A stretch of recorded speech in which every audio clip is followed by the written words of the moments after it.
మహాభారతంలోనే ఈ మధ్య ఒకరు వీడియో చేశారు. అనుశాసన పర్వంలో 104, 105 అధ్యాయం అనుకుంటా.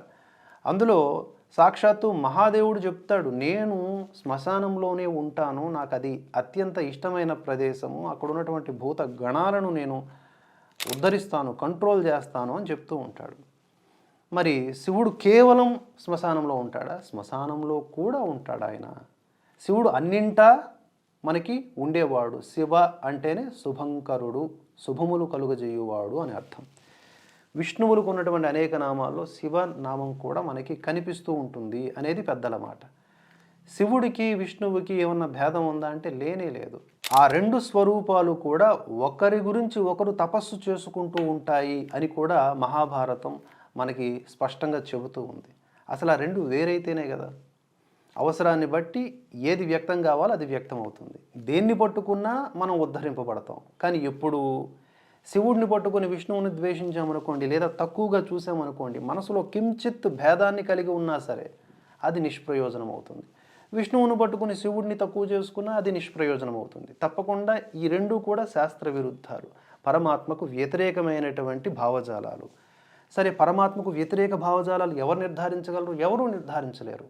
కేవలం తర్కం, తత్వం ఇటువంటి ఆలోచనల్ని ఎవరైతే పెంపొందించుకుంటారో తదనుగుణంగా మనకు ఒక ఆన్సర్ వస్తుంది. ఎస్, ఇది ప్రశాంత చిత్తము కొరకు అనుసరించాల్సినటువంటి విధానము అని చెప్పి. మరి ఇప్పుడు అదే మహాభారతంలో శ్రీకృష్ణ పరమాత్మ శివ సహస్రనామాలు చెబుతాడు. ఇక్కడ 10,000 నామాలు లేదా 1000 నామాలు అనంటే అది విశేషణము కింద మనం చూడాలి. అన్నే నామాలు అని కాదు, అనంతమైన నామాలు 10,000, కోటి ఈ సంఖ్యల్ని మన సంస్కృతంలో గనక తీసుకుంటే యథాతథంగా అవి చాలా అత్యున్నతమైనవి, అసంఖ్యాకమైనవి, అనంతమైనవి అని అర్థం. సరే, ఈ శివ సహస్రనామము అని ప్రాచుర్యంలో ఉన్నటువంటిది ఇదే మహాభారత గ్రంథంలోంచి వచ్చింది.